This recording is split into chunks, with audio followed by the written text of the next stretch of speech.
For be NDC for be the see nipa nya sam ketwa ewo tese district road development program no ho na ene mobeti enchiremu na ekwantempo go so mem kwantempo no so Lauren Kwanhyiasi enipa nkron atwa nananem wonse do enrade ekoso University of Cape Coast na chese UCC no opem so nsemu a wodi tudwa wo hobra suapon no ebo na abaso no yegusu ebubudu ntoto a ewiensu kakra ewa ha Otufo setutu obabie wo de asembia tudwa afa Ghana animdifo eho ena ebe hwe didie mu kakra de na wo se odie brebe na wo se odidie ihia pa and some the doors you be fire ni nyina ma every big potent thing bo shebabro san so digital address AK0187090 Asante Mantem Friday salamu alaikum wa rahmatullahi ta'ala wa barakatuh erade asumdwe enkan ora yima no lodro korea na asamo ede amaye nyumaku a ekura mu enie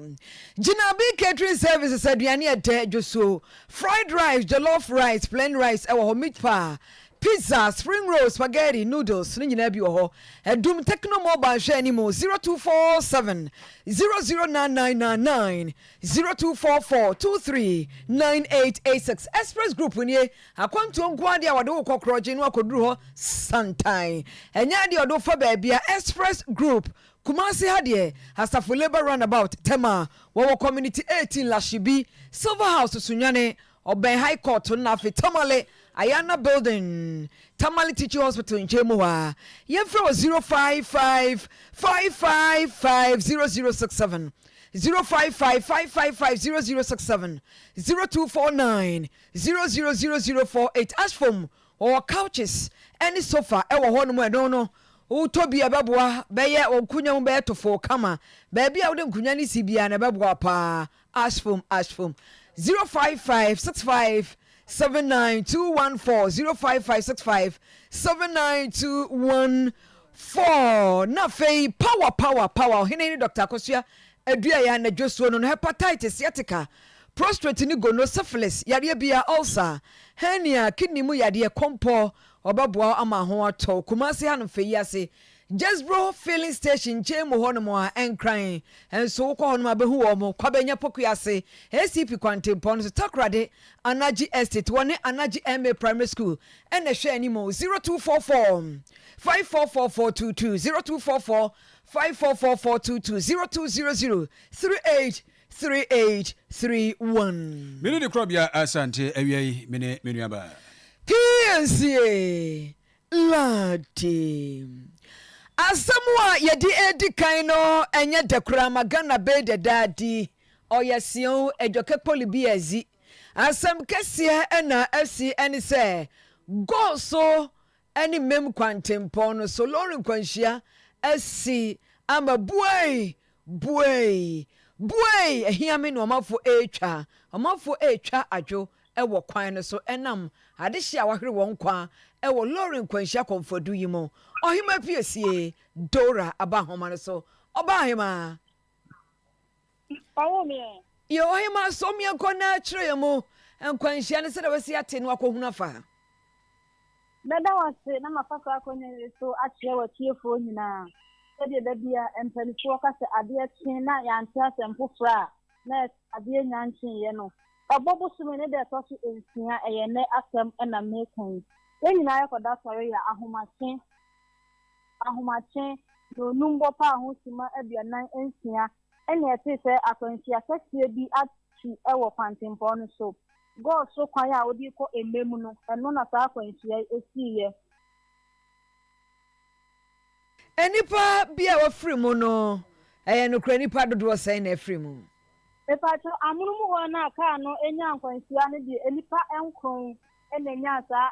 to nananom ewon sia de honum na de ntia ema akwanhyiasi no esiye mi se na ka na eye minibus no eye adwumaku a ye from Infis Wood Company Limited eye ka na sa ye adwumaku so a omoye plywood ho adwuma ebi kwa no pa na ebi akwa anumre na nopafo no na ka no akofa wo ma wo ba bi akwanhyiasi we baaye ni tie mu eni nyina ne se na simaka tipa track no watise ka ebi akase miensa wo so a na ade nyanchin ti na emusie enso ewo timaka ne to enti eba aka no back ne ya na anyi se enko yi afa ho ena wanya ne ya e ma ne de ka na nim back na nim akose ti na nia ne to e ma akra ahodo begbie ato anananom e won tie bi nyame efa won kra ensie inna lillahi wa inna ilaihi rajiun na sesia no piem ewo go so aban ayaresa bia emienu na asawu aka ho ebigu so ewu santi na ayaresa fo no omo edibi so ekoji etwato aso se de be metumi agi akra no entina ubowuram ewo ahafo ne mpata mu yesen arehosam a esi wo ebobo so me ne de so entia eno no yo bapa ki komi waye ni nyina ma ensam a wode baare no arehode nanso abasa nyame ena onim ono ene hene ohima Piesie ena de nkrawe abre Abushan for your so high Oyerepa 100.7 FM, Promise 102.7, Oyerepa TV, and Promise TV, and Zemno, and a toda ne jabi shenipa, Arehupa, and Rasa, you see, and what Caswan in Patemu, Nanyasam Kitua, Nipa, Wipa, and so. And yes, a quaso brebrenwa and Yakano, and yet Fediagro, I when him when Catente, you found the Adiano, Anamatomo, Sanso so. And the name is Bruce overload in the idea. Yes, Ramo, Papa. Now, it was what could me at the Nichimo. I will enjoy a bandia bay. And no air district road improvement program. You can't just said Repono. Drip we, a badia Eddie Kakra, Eddie Fidian wash or mouth for Sa, I want Canada. Yan, you media away the pound to Mania some Ketuakra. I've heard the comments here than Tamon of Kupound. I also saw a fee launching. No. Ena no pa ye bomo kasia efretivi do man temu on patremu baby sa omudi duru ho no NDC fo bi etrese eye NDC abadada no abere so ena o mhya ase so o ye chance no enu nti wo so kwa kuhia na pipi fo se hene ha enu no mudi bom abototo ne ade esi nkofo asumni se je se amane ayete ye na nyasam ketu akwa awie yi so dia asa ba beka yensa ene ne se ebia na esa akoso ewo bomeden ye no krachi west krosini mu uti mantemu ede na asia pani kohwe yesi fidie nu bae no NDC 4% wo modi wo mo posters ekokwa tata ho sanso so NPP 4 so se so mo posters kokwa tata ho na ne yebehwe de asia ho nyasam ketu akwa omodi abom na kwabra sarwa ho no so kwabra sarwa akwaba yo me da se ja sa NS Oyerepa Piesie na ma so muso amutie di si ene se bacho utie me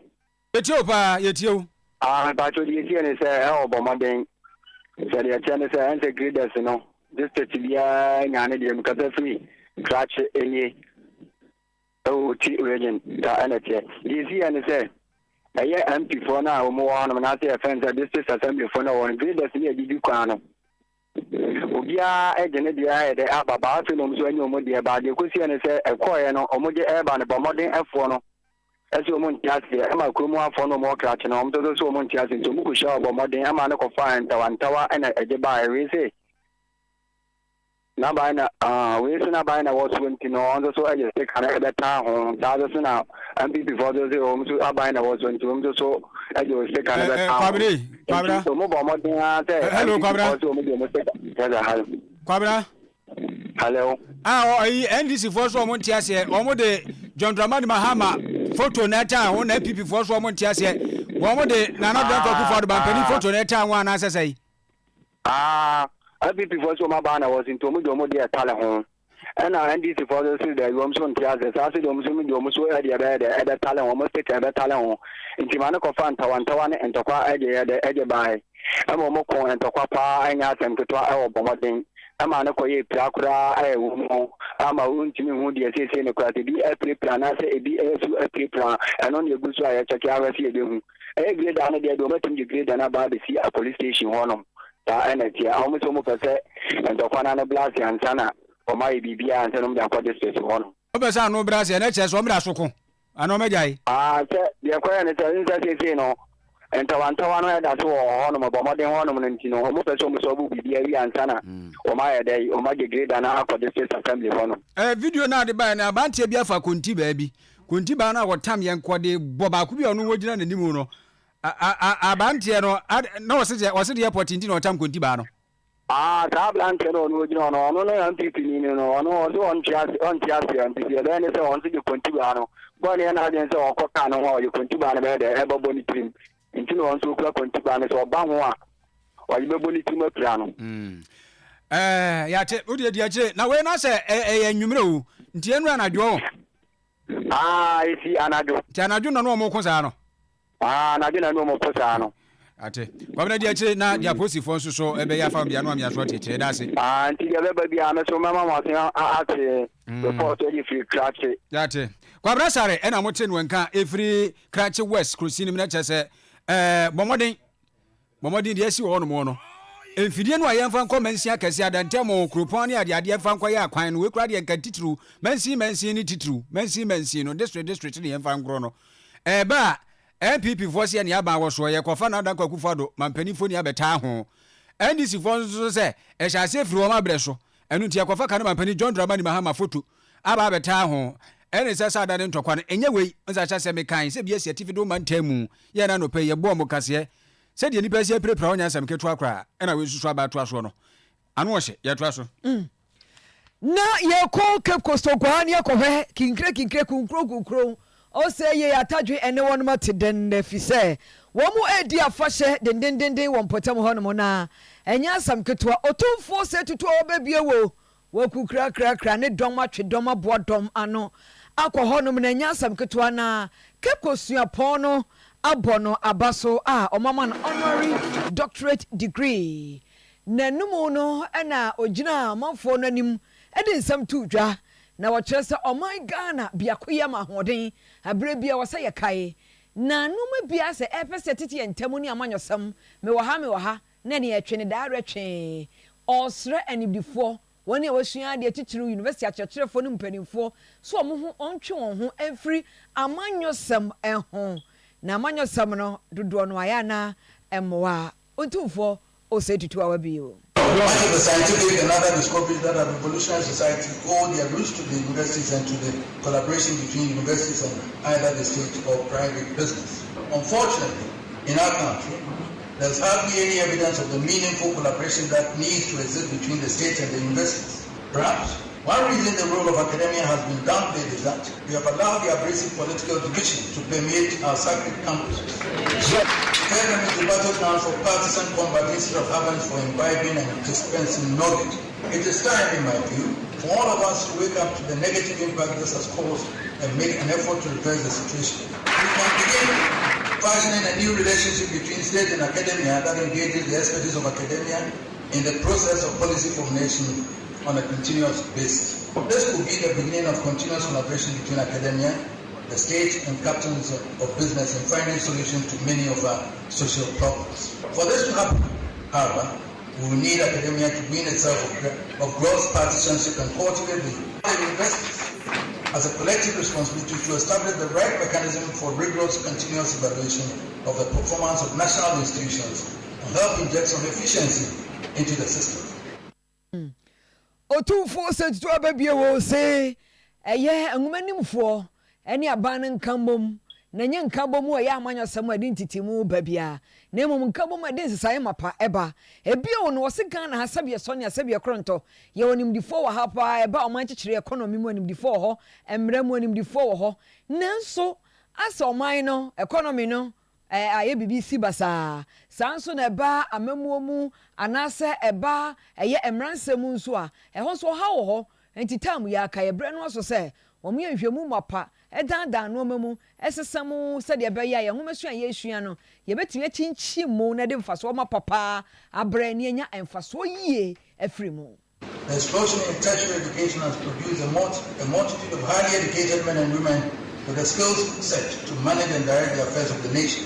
In every sector of our society, our affairs are in the hands of actors who are not just educated but highly qualified. Logically,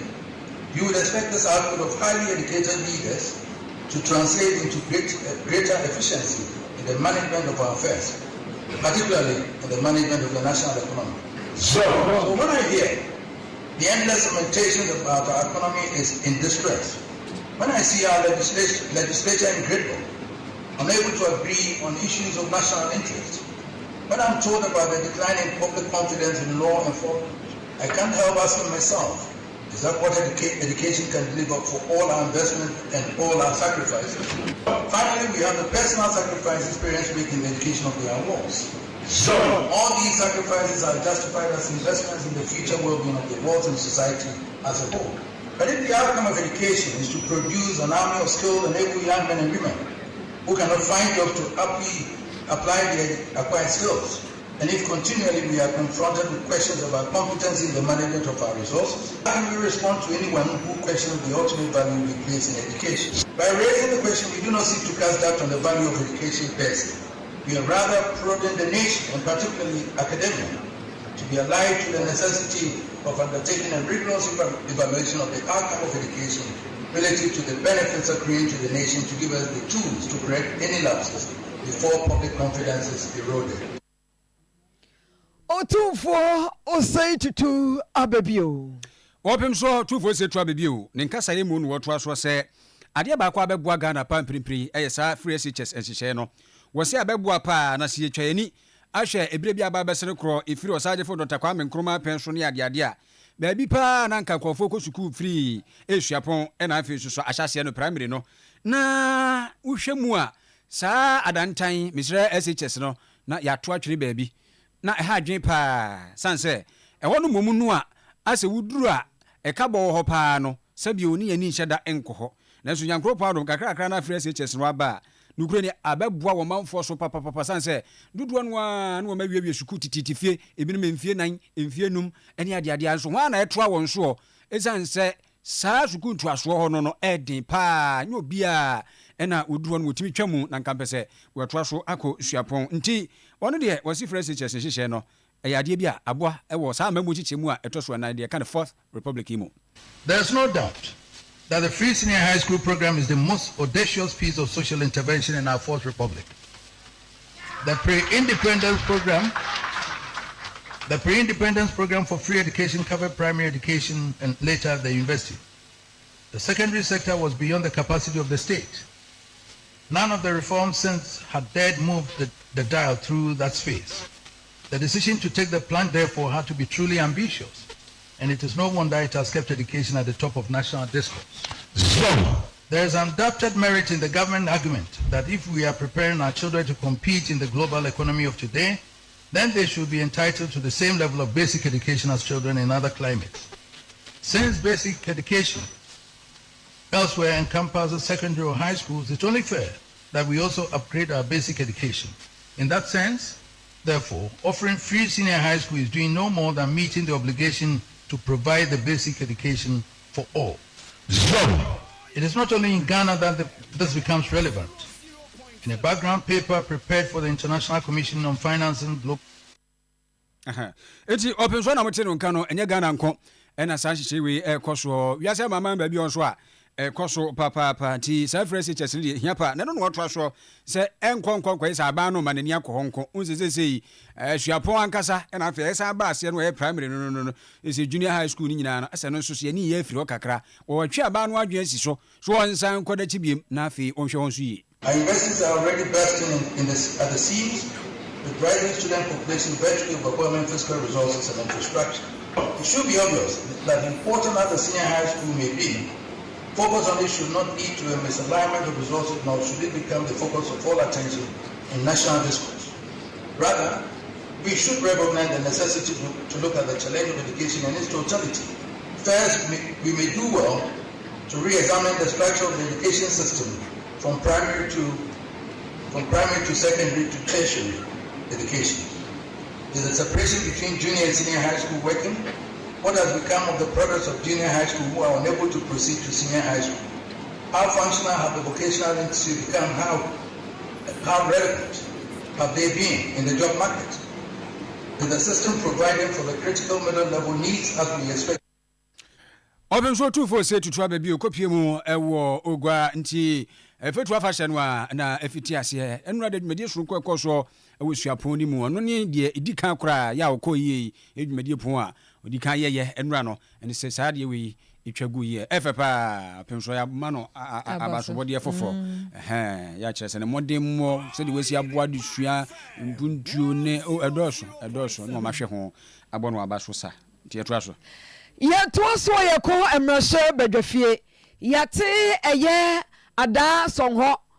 ene dwumakuo bi a wo mo ba betu enkyene wo hono mo no se wo mo de abo ani electrochem Ghana na nsem na kofie mrahye badwani ama mrahye badwafo wo mo abobo mu a ko mrahye badwafie no we kan na so asem mrahye badwani ene man triple M Honorable Muhammad Mubarak Muntaka Muhammad wono ene wo kire se saa asam no a aba asia mafo keka ho sam no e wo se nyina ye hunu se enkyene ye fom agudie te se gold diamond te se iron ore na ye hunu ba bia no a enye kromo fom ko adea eye Ghana obia wo chefa wo mu enti ansa na dwumakuo no ebeba ho no no a omo no bebo ani no electrochem Ghana ba mrahye badwa ene mrahye badwafo agitu mu enti se obeka sementi ase dia wono so wonte ase enye adanfo dia. Speaker, this company had an agreement that was brought to this house. This house rectified with the terms and conditions that the company is currently operating there. Now, as a result of its operation, there were some disturbances. But, Mr. Speaker, with the greater respect, we could take the concerns on board, but it doesn't or cannot nullify the rectification. And I want to plead with all of us that, look, let's be careful about the things that we do and forget that we have a constitution and we have laws that govern what we are doing. Mr. Speaker, I have a house in Kumasi. I have a house in Accra here. If for any reason, one day, gold is found in my house,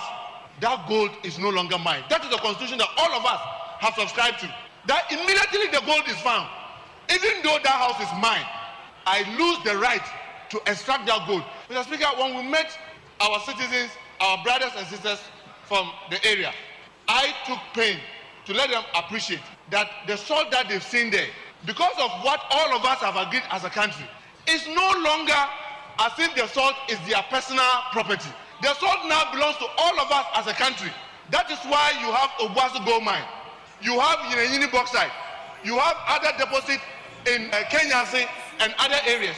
If people in those areas all rise up and say that no, this gold that you find here, because it is Obuasi, it is only for Asante, will be finished as a country. I want to plead with my colleagues, the two MPs, the MP for the Honorable Doyo and Honorable Christian Otote. Please team up with the company and get the the kings, mediate between them. Honorable Mubarak Muntaka Muhammad man triple M sadi chujasa Electrochem Ghana Limited omunya makromu okra no ne mpotamo hono no emu awade aboa wono enya asam 20 company ne ba ho a akwe amfa ne chiki emfaso e wo so pa. And Mr. Speaker, if you see the elaborate things that the company is willing to do to support the livelihood of the indigenous, Mr. Speaker, it is proven and we've checked. Many of them who are already there are better off under this arrangement than when they were doing the Galamsey. But Mr. Speaker, the challenge we are having is that there were some people who decided to turn themselves into kingpins, Galamseyers. And for them, Mr. Speaker, it is difficult to wake them because if somebody is pretending to sleep,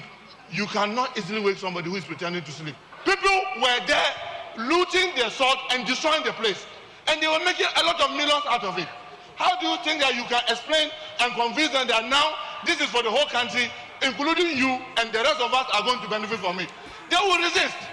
And in doing that, they want to do vandalism. And that's the worry. But Mr. Speaker, if you look at the report, because the things that we put for the company to assist the indigenous, and they've agreed, I want to believe, with dialogue, we'll be able to even do more. But we cannot stop them from operating because we've already rectified. As a country, as a parliament, we already rectified the thing. And we gave them the go-ahead to invest. So you cannot, in one hand, give the right to a company to go and invest. And in the other hand, you are saying that because there's noise, please pull back. It doesn't work out that way. You only have to see what you can do to stabilize the situation.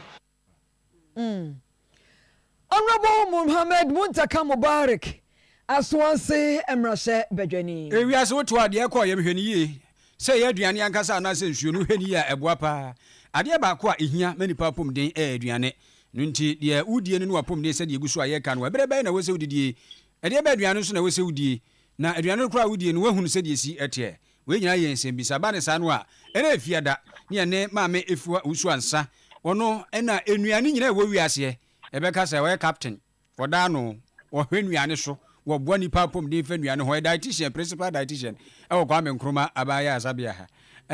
maame ewie nso ya mwadwo konfano chimum ya kwa me nkroma konfano cha abaya asabia sasa ya ka university na maame efuwa otimi nka mo ho yo na boko de Irati atum bibi aboko. Enne de ngwe do aquatek enso so nka bantema ne yewo. No. Ma me sade ma bani na wadawro ma ebrebe na wasi edidi aduane bayi na mpempi ya ne yewse yedi a yehwe enne ede ne yenye sese edidi no kra bibia wo ho wadawro ma fe kosu kakra wi. Medasi micha pastor quality ko jina. In fact, obide asemi ashama no sabe kanche oye pante mi kwota omodase wa kwenya momo ifia de bia mote eniane ncheche. In fact, ebi mu di echiba konfano chene iwai ebe nya omo ncheche ni personalized one na omo nya sa kwenya ya omo sia nyama bebre ampa emra ye didi hia pa wudi etiane a eye na wendi ne mra no a emwa inti obi baka so mewe salad me time salad by 9 o'clock anajo salad na wo we no enka ye bia me pa ba wo mre na wudi dino no emwa na ye bisa ya ho se mi di adenti na mi di se diani inti se diani ne eye say ede bo me ho ban say minya yarewa bebre eba diabetes ne hypertension ya ana me mudro wo sro me pese eba foma we nyina ye sentinti a ye didi na ida say ye chusi mu mienu me didi anapa ewia enre enna me ye na ochina manya mfaso bi eni ho nti say me ye conscious me ni da ho say some may necessary did and on quiet drop a CMI. Until you say, and car who did not come on the wa and no Guama who control it, Diana don't now would you know. Until an apaya sink, I don't know what channel. Now, ye did not pay Diane. If ya do me no cover donko, some now would Diana already sounds a common no. In bibika crowd with an hour planning to ahead na wodi e neso no nkobo no nsia wacha no so na wodi obi so ase o me anapatutu de mintimi endi mediane sa inti mitimi twentwan so beye no ko ana no ndu 9 ana 10 o'clock and then I me di manapa eduane and so kinda ho. And I say, what share as yes, and I sat na me boss na no couple no nsiana so na ye devi. And yes, I will ba anajo 9 o'clock, 8 o'clock, na ye do fufu be si wenim. Say me de a child paso ma ya warrior ye ko no ye omoba anajo. Omoba sie anajo. Tacho, e diane na nka wo de be na anajo no.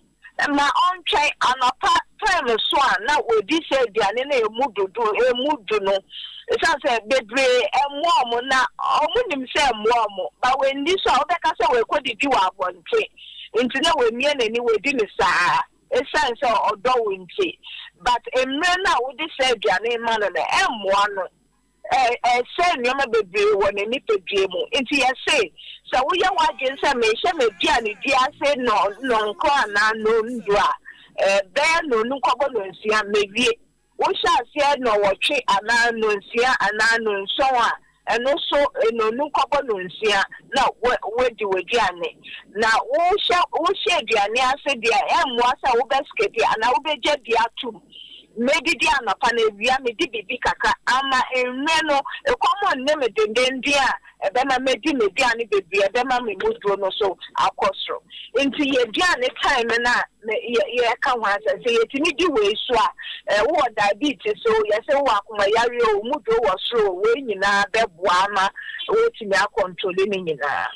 medase ye ma me no ase pa ne yemfa wonsi eno anu abɔ ne tofa de amaye no ti nyame adom adase ne ye besan ba na so bim na de ho na to aso ye da se ye chia wo nyina eno no ma me efu awusu ansa na moten wenka no ono na konfa no che aba aya sabia wo principal dietitian ya wo hwe aboa mankofo didie ene onam so atumi aye krabehwe mesrew ya no amansa ka titi obi ka na se titi natural spices ebobo pa se de bia ye kan se titi obi kan so ampa no de etise first no anu an ye de agugu chese ayim ni package ni kama ya bibia frafra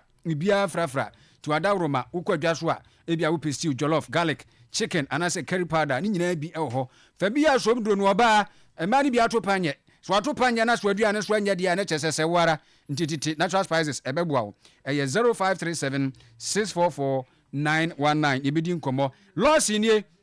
no eyenu papa mesrew virgin doctor wono no wodi enu papa aba no losin delayman capsules eno na ebua wo be ma de be yire nchen den da bia me cassette sama nsem kumatwu na wo de bu adwuma huntintine sori a chankuti poponi otada ho losin loken so de papa bi fashions ni nyina na ko na me say losin heba mixture ebua ama infections ne chese ne ma bia woni paduam na ko na fe general wa bi no ade bia ye ka no mi system na timi agba adwuma Dr. Losin de mesro ba bia bebu awura bia benya ne nuru mo na gibi 0242133577 na doctor for no kra wa hane ye beto aso na ye di nkomo papa na de ba kwa ehia ene sa abofra no obema na nyantete papa ese efata se ye bia school fa ne ko American Dream Educational Complex na won ko suade ewo bomso clinic a kire no mu a de tie ne se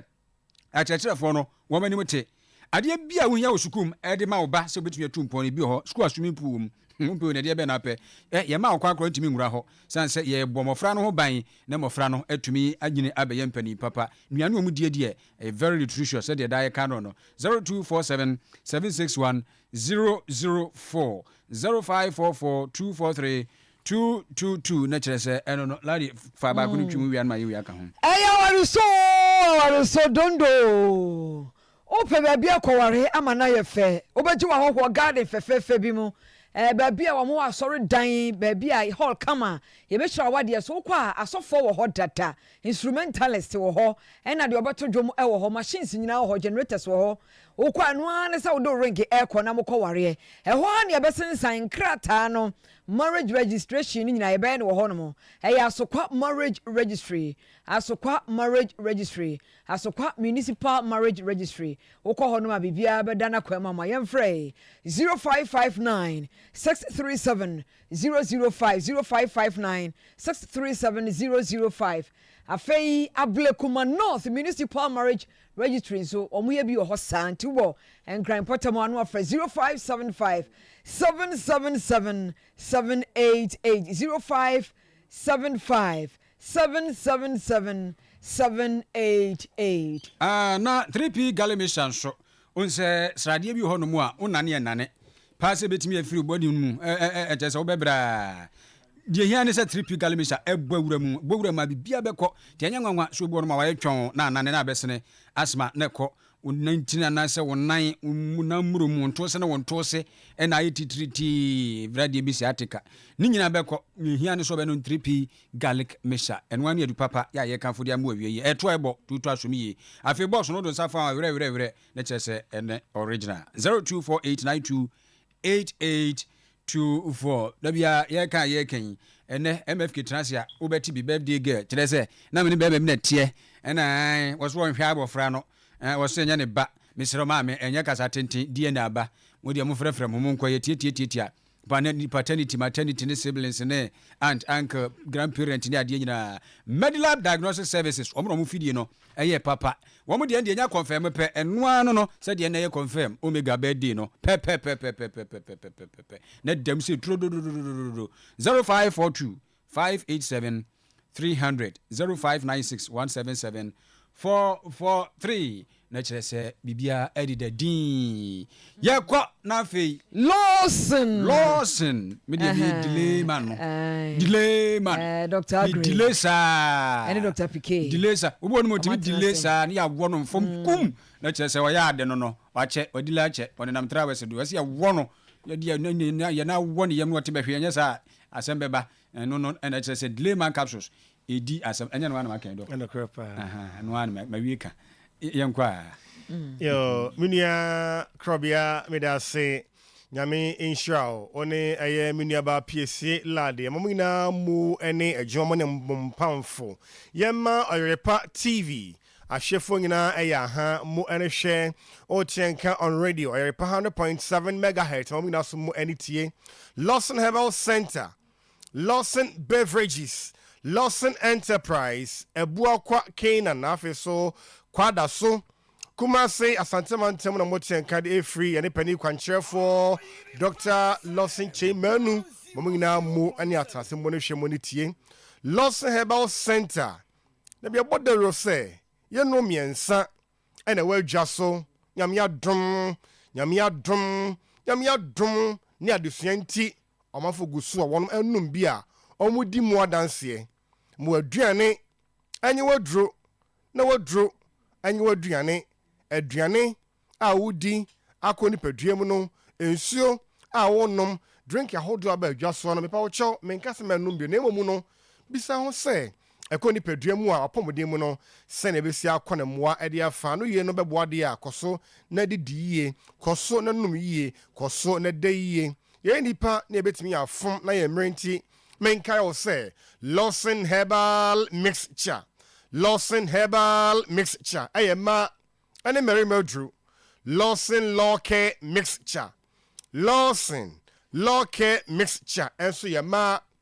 ane Mary Meldrew na Lawson delay man ne die Mary man kwa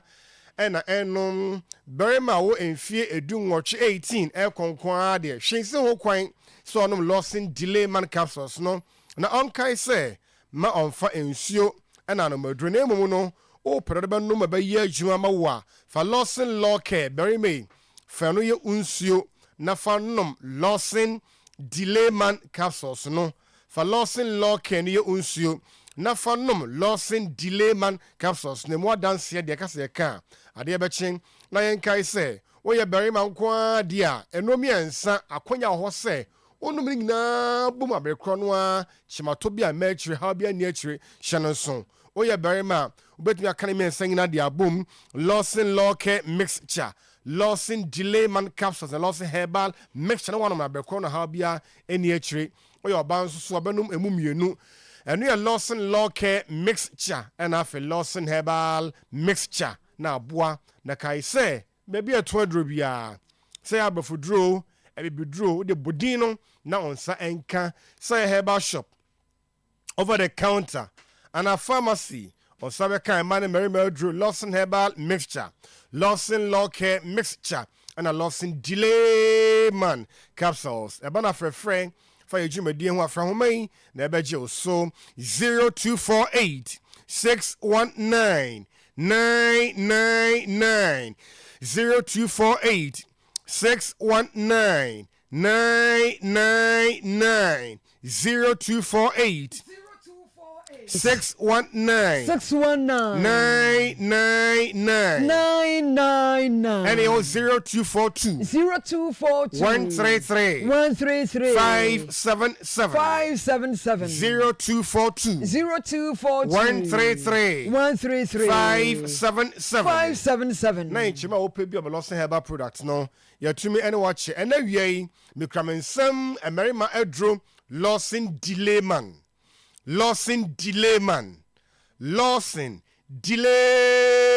capsules and ne last week can say divo from man for their my no therefore dear me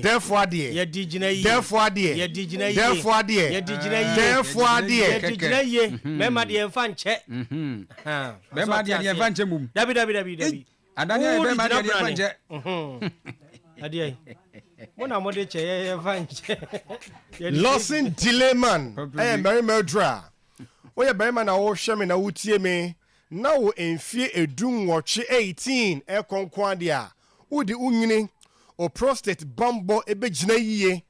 o Jones osembe koyiye ama sebe wa ho odin won so koyiye di a wo pese o gina yiye onkwa na nyina Lawson delay man ya meka enye adura sebe okoshi oba ya 19 America tuomu semadu asoba na eba okonom onom ne sa enye adwuma enye dro ye picking kan da bi o ene kra oba ne maaye no ene onya nware ye no oba ne men wo no jonho dro sie jonho dro e de esie na dach no woda ye adwuma manase na afata awade mo ni je ena to ape mema ye mere wo mpam dodo emeri may mama homre so chia oh boy monye me so yeah na sam wo ho on de tie no ahoden bewie paya ya meka a healthy prostate makes a complete man ya ka barema wo tiapo na osi pisita na wade ehwam a barema ne prostate ahoden na jones osem koyie na okọ ban chen oba ne te de bon sasampa miwura mpa owura me ha na de no ewo ene efiada jumede pina be koso yebedi de benom yebehia na barema ne nyokuna me pa wo cho oba ya bon ho ban oba ne oyere a ya bon ho ban ne mum mu ya wa afọ de ne jebe wie pa ya losing delay man topa ye na kai sana podi di wi a simedunu machi obenu mienu aba wo hwe lock kakra e de piano no na agro na si anwumre de wi a simedunu machi eno achi be yi mienu de lock na de anom ahoden de onfa nga hwe oye ntenase adwuma oye mpagya adwuma enyina ho adwuma mirikatuo pa wo cho de be me sisie no ne kwani paduam wa ahoden ne be wie pa ya losing delay man capsules premature ejaculation low sperm count poor erection ni na be fi wa kwa losing delay man ti obedi mu adanse 0242 133 577 0242 133 577 and 0248 619 999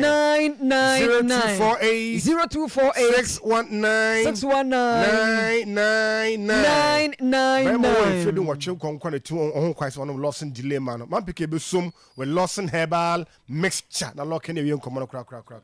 we da say emema enom Lawson delay man capsule so say your friend therefore de ye di siesie ho gina brane no na emma enom Lawson local mixture na asiesie wo mo ama o na mu ho aye kama o na mu ho awo kama atise so am run about traffic ana afi santase run about traffic echi kama pa etimesrew ane oyo ba na se wo hwe me na wutie mi a edura beboawo amu wagina brane ama himfi ho aye kama wo siesie atoyie ade amawo esu a eguo sebin carbon ye wo ho enema yi mfitamfita atisa akatoa eyawa oni wurahia ya na wotie atenka oba eni ho ede ma wo no mesrewa Lawson local mixture ye no anema ma eye babunu musaye virgin bio na hosisie no ewie peye na edimu mesrewa sedro ya meka ho asemi eye dura ema ne mema na acha ye no timani num bie no bema wo so timi num bi na wonom a eboawo ema obema na afon ahi aye ketekete atwe komuo besrew eya na ensan bi agu anom na aye kro ojonso anemu apai mienu no besrewa ne nyina be free o ede amount ama bema oho ato wagina brania eye Lawson local mixture emema ne ma wanya mfinhia dumienu ade ko echanom na sade bema ade ba ko wo so kai ne se delay man capsules e ka ho asem no o de Lawson local mixture no ana ebeka ho Lawson local mixture no yano na odi ensuo enti anopa odidi wi a meat dunum echi no na afi odi amene topa ne mienu ade amame sanso na numere obe ne saa pepepe ade amame na ye ne saa eboaw ema ho ye dene kotodwom ye dene osisimu ye dene na wo pa achi aye dene na afi wagina brane hyene so se Dr. Lawson hwe wenum nyina wieye no nyame esanso ye na dom ema ne di adura ye friend se Lawson herbal mixture ebedwa so na sa Lawson herbal mixture die me ka ho asema na edise meka efrise eye adura wo se obia pebinum tie se ubodia na amanfo agesise pebinum o efrise eye adwuma mesrewa edura eye adwuma fru tire so ede ba besi unase eye ntini mu adwuma eye moja mu adwuma eye nompe mu adwuma ebiebie ntini na mu asisie no hohoro mu na emoja ada no eboa ma ne nyina na ne ani ye kama na ye na adwuma se de se na efata nti mesrɛw woyɛ ɔba woyɛ bɛrima na nansɛn wakoma no ɛtwe ɛbɔ periperi wonante kakra no wabrɛ wokotu mirika koraa deɛ na asɛm aba ade ama wo mesrɛw a obipi onkɔ kyɛke dane da nyinaa ankɔ soro bebree a na ate aba fam bebree di ama wo ayɛ hu mesrɛw a nom Lawson herbal mixture na afei obi ɔkɔ kɛtɛ so a wɔntimi na wɔpene wɔbɛpere saa nsa na ade akye deɛ ne honam hyehye no agye sɛ ɛde nsuo nwunum ɛde taa wo tumu ɛde toto ne widiem ansa na obɛtumi ada no saa nipa no nyinaa ɛba bɛda ma ho atɔ mo malaria fever ana ɛha wɔ de kɔ ne yɛnkyɛ kemfama na ɛkɔba sɛ ɛsi malaria moa no bi wɔ nipadua ne mu a ɛduro baako pa ɛbɛsi ano kwan de ama wɔ ɛyɛ Lawson herbal mixture na seesei bosome na so apa ho anafuwa num nanso ebi timantwa baabi a wo su ɛma yie obi nso de kora ba no sisisi so obi nso ahwɛ ni mu a still ɛma onkodi nsɛmɔni bia mesrɛwa menua ba sɛ bibia bɛba kama ama ho atɔ sɛ deɛ wopɛ no a ɛyɛ Lawson herbal mixture ɛnyɛ mogya no mu adwuma fa bɔn mesrɛw baabi a ɛto aduro sɛ yɛ drugstore herbal shop pharmacy over the counter okoduru a ubenya biato kwada sofoɔ momfa mani kyerɛ Lawson Enterprise ɛne DVLA office no ana di hwɛ ne mu uduru ha ɔba pa baki ɔno akasa ɔbɛhwɛw na wama anuo ne bia ne nneɛma hodo a uhia enyina 0242 133 577 0242 133 577 ana 0248 619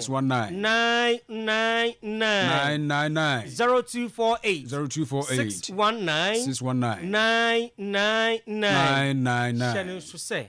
oba wa afro ane di o ma akwada no fo ontimi enum bi emema de no de onya emfihia du nwotwe ono so ontimi enum bi num ni nyansem Lawson herbal product de hye so dade de nyina ho na ase no eye no abusiafo penifo ne bae ya wate wonom enka no Lawson akache eni fra yesane enkofo bi di o ma woda ai udi birthday ne happy birthday to you Alexander Bediako Poku ene your birthday Alexander Bediako Poku PRO National Health Insurance Scheme Kwabru East Korea na de eba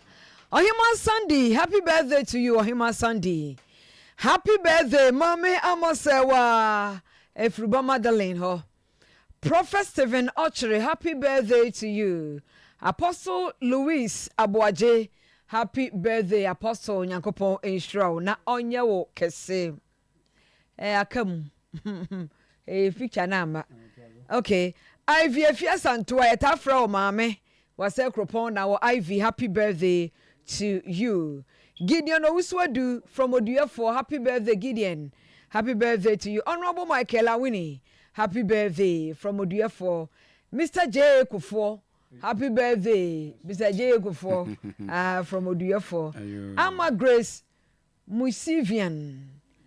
Ama Grace Musivian wo sunyane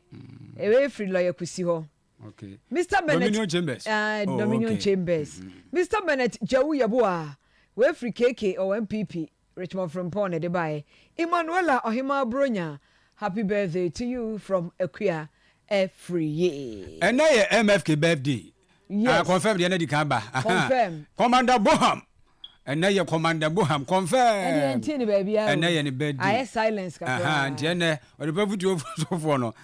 Commander Boham chief executive producer no angaza papa we wo gbadwuma papa nana yesere nyankopon wode ma say dane da hode wode ma wo ntra woda and MFK for long and for short and for the middle MFK so birthday MFK betrase obetrase na yedi birthday ni ye wo show no so ntia ka nyina bom ne mo happy birthday abusia ye sori yapon anesa yapon na de tie ne sen ka bo kakra bo hotel ye mfa entwim enka ba we efiri aduchuwa bites ene ne capsules on maka chi na sabre ye di efiri ebe aduchuwa bites ne capsules no eye enu papa de tie se koko edi wani se prefer wadawro ma oyam watim kokutim manipa yim tim mesra ya no ama onsa ka bi wo de okwa so pen capsules no ana se ni bitters na bebo papa afi detox isa de ka no detoxify body no system ni ma ne nyina ba besene ko na afi wankasa so anya ahoden ni mebu no matim oyam eno nso ebebo papa afi infertility ma ne mema ni nyina no ase ade no wo fom ti oriya kura no a awonu ntumi ma nhye de hunu ne ma ni su ya wadawro ma yedi twa bitters ene ne capsules yo betumi anum bia no na wanom afei sade enipa ye no fon sisi no sense wiem no nhye de nyina so toda na se wie bi bo toda na se wiem ayunwunu ene malaria ene ahopupuation ko ane nam waposo wiwo eye edutwa malames Mr. Mansanka bi sebe ya malaria no embo emfa emma ntinro no kwa wosi upani nyina bi na ugibi kofia na aboa wate wodi bibia ni anu afre 0599 415191 0544174461 na edutwa yebeje osuni ama onuru nyina bi yebetu kwan na opese okosunwane ne mpotam honom a new VIP Gion Bus Terminal no e was swam runabout honom a wo ben St. Louis College of Education wado bako destination baby apese wo call e wo asomdwe mu so free Kumasi hapa kosunwane emem de go so en sokọ wanchi tachimai brekum doma tamale yendi boga na vrongo boko garu wanandom hamile sawi dwaboso sawi sai kwadwo krom debiso Sunday mafumbisi stay here wa ubenya lole na odi akọ eye swami runabout St. Louis College of Education opposite one more and number for 0243 354 233 0243 354 233 0244 271 011 0548 241 615 0548 241 615. Yadi si ya sorry akona ayi ladi information kire se udru ayi bekwara na batwa Yeah. Choba bi wo hefro ayi adwaketwa adwaketwa yesi do besi abiem wo no nya asam ketwa esi akobia chia no suntre mo twa kakaduro ne brebo no ne ayi bakonse ya na se de wositie kase no o adwaketwa nya mi sha mo ate yesi mo biem pa amsada kone amsa kwakudua mo na chese o mri aba nti nya mi sha mo eda mo ase na unim Charod Enterprise Brad Charles Mr. Charles yes wo so no na adwuma ifo no etie wadum ha nya mi hira mo Oyerepa FM 100.7 Ready